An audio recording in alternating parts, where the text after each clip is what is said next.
আসসালামু আলাইকুম ওয়া রাহমাতুল্লাহ। প্রিয় ভাই ও বোনেরা, ইতিমধ্যে আমরা অবস্থান করেছি রমজানের শেষ দশকে। এই রমজানের শেষ দশকটা আমাদের মুমিনদের জন্য বড় গুরুত্বপূর্ণ। বিশেষ করে উম্মতে মুহাম্মাদিয়ার জন্য রমাদানের শেষ দশকটা অতীব গুরুত্বপূর্ণ।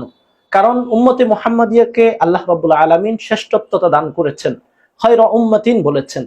খায়রা উম্মাতিন বলার ব্যাখ্যা করেছেন হযরতে মুফাসসিরিনে কেরাম। ওনারা লেখেন, উম্মতে মুহাম্মাদিয়াকে শ্রেষ্ঠ উম্মত বানাবার পিছনে কারণ হলো উম্মতে মুহাম্মাদিয়াকে আল্লাহ রাব্বুল আলামিন 5টি গুরুত্বপূর্ণ বিষয়, শ্রেষ্ঠ বিষয় দিয়েছেন। তার মধ্যে একটি হলো উম্মতে মুহাম্মাদিয়াকে আল্লাহ তাআলা সাইয়্যিদুল আনবিয়া দিয়েছেন, 2 নম্বর সাইয়্যিদুল কুতুব দিয়েছেন, 3 নম্বর সাইয়্যিদুশ শুহুর দিয়েছেন, 4 নম্বর সাইয়্যিদুল লায়ালি অর্থাৎ লাইলাতুল কদর দিয়েছেন। এই লাইলাতুল কদর আমাদের মাঝে অন্যান্য দিনগুলো থেকে, অন্যান্য রাতগুলো থেকে একেবারেই ব্যতিক্রম। কারণ নবী সাল্লাল্লাহু আলাইহি ওয়াসাল্লাম লাইলাতুল কদরের যথেষ্ট মূল্যায়ন করেছেন এবং আল্লাহ রাব্বুল আলামিন লাইলাতুল কদরকে সামনে রেখে সূরা নাজিল করলেন। আল্লাহ তাআলা বলেন, ইন্না আনজালনাহু ফি লাইলাতিল কদর। লাইলাতুল কদরটা এত গুরুত্বপূর্ণ যে আল্লাহ রাব্বুল আলামিন লাইলাতুল কদরকে সামনে রেখে পবিত্র কোরআন মাজিদে সূরা নাজিল করেছেন। আল্লাহ তাআলা বলেন, ইন্না আনজালনাহু ফি লাইলাতিল কদর ওয়া মা আদরাকা মা লাইলাতুল কদর লাইলাতুল কদরি খায়রুম মিন আলফি শাহর। সারাংশ কথা হলো, এই লাইলাতুল কদরে কে আল্লাহ তাআলা অনেক দিক থেকে গুরুত্ব দিয়েছেন। একদিক থেকে হলো লাইলাতুল কদরে আল্লাহ তাআলা পবিত্র কোরআন নাজিল করেছেন। দ্বিতীয় হলো এই রাতে ইবাদত হাজার মাসের চেয়েও উত্তম বলেছেন।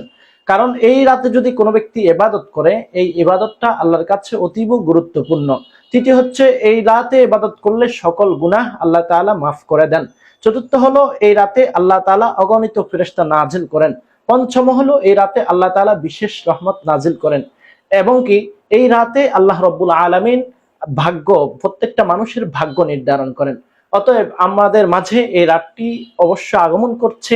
এখন আমরা এই রাতকে কদর করে মূল্যায়ন করতে হবে।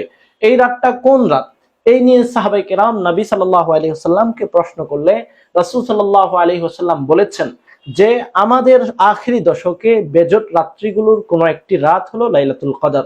এমনকি আল্লাহ রাসূল সাল্লাল্লাহু আলাইহি ওয়াসাল্লাম এই লাইলাতুল কদরের ফজিলত অর্জন করার জন্য আখিরি দশকে ইতিকাফে থাকতেন, মসজিদে থাকতেন এবং আখিরি দশকে বেশি বেশি দান করতেন, সাদাকা করতেন, গুনাহ মাগফিরাতের দোয়া করতেন এবং আল্লাহর কাছে সবসময় দোয়া করতেন।